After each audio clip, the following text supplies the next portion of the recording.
हमने इस दौरान देखा कि योगी आदित्यनाथ आपसे प्रमाण मांग रहे हैं शंकराचार्य होने का और आप उनसे हिंदू होने का प्रमाण मांग रहे हैं, तो क्या कहेंगे आप इस पे? क्यों? अगर उन्होंने मांगा तो हमने कहाँ बुरा माना? हमने तो 24 घंटे में उन्होंने मांगा था, हमने 24 घंटे में उनको लिख करके सारे प्रमाण दे दिए, जिसका खंडन वो अभी तक नहीं कर पाए हैं। और अब हम उनसे मांग रहे हैं। क्यों हम नहीं मांग सकते उनसे? हम भी तो मांग सकते हैं। हिंदू धर्माचार्य तो हम ही हैं। किसी भी हिंदू होने का प्रमाण हम मांग सकते हैं, हमारा जो रिस्ट्रिक्शन है, अधिकार है।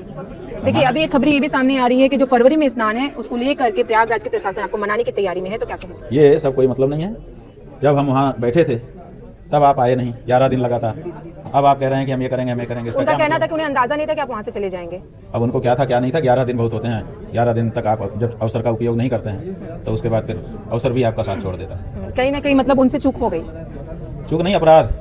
उन्होंने अपराध किया और अपराध को मानने के लिए न तैयार होकर के अपराध की जो मारकता थी उसको और बढ़ा लिया उन्होंने।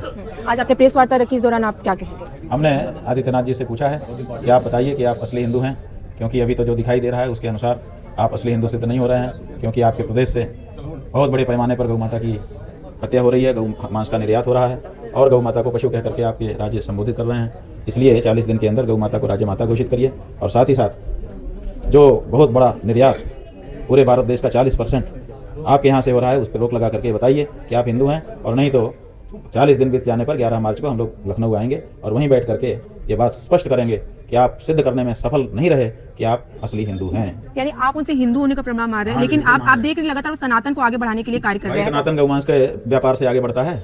कब बढ़ा है? रामायण में दिखा दीजिए, महाभारत में दिखा दीजिए, वेद में दिखा दीजिए, स्मृतियों में दिखा दीजिए, आपकी लोक कथाओं में, आप लोक कथाओं में दिखा दीजिए। गौ मांस का व्यापार करके कब सनातन को सनातनियों ने आगे बढ़ाया है? बताइए।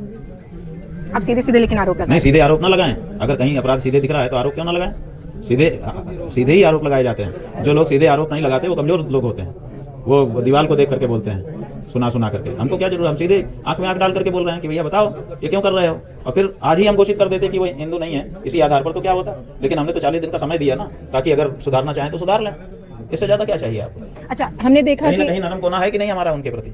40 दिन का समय हम दे रहे हैं उनको, आप समझिए। अगर नरम कोना हमारा कहीं ना होता तो आज ही हम घोषणा कर देते, क्या कर लेते हैं हमारा। अच्छा, देखिए, हमने देखा कि एक सरकार में आपके साथ अभद्रता हुई, मूर्ति विसर्जन के दौरान इस सरकार में बटुकों को मारा पीटा गया, अब क्या होगा? बात यह है कि हमने धर्म के लिए संघर्ष किया था, तब भी किया था, अधर्म हो रहा था, आज भी किया, अधर्म हो रहा था। जब अधर्म करेगा, हमारा जो न्याय सिद्धांत कहता है वो ये नहीं कहता है कि मारने वाले का चेहरा देखो। अगर कोई किसी को मार रहा है तो उसका चेहरा देख करके न्याय नहीं होगा।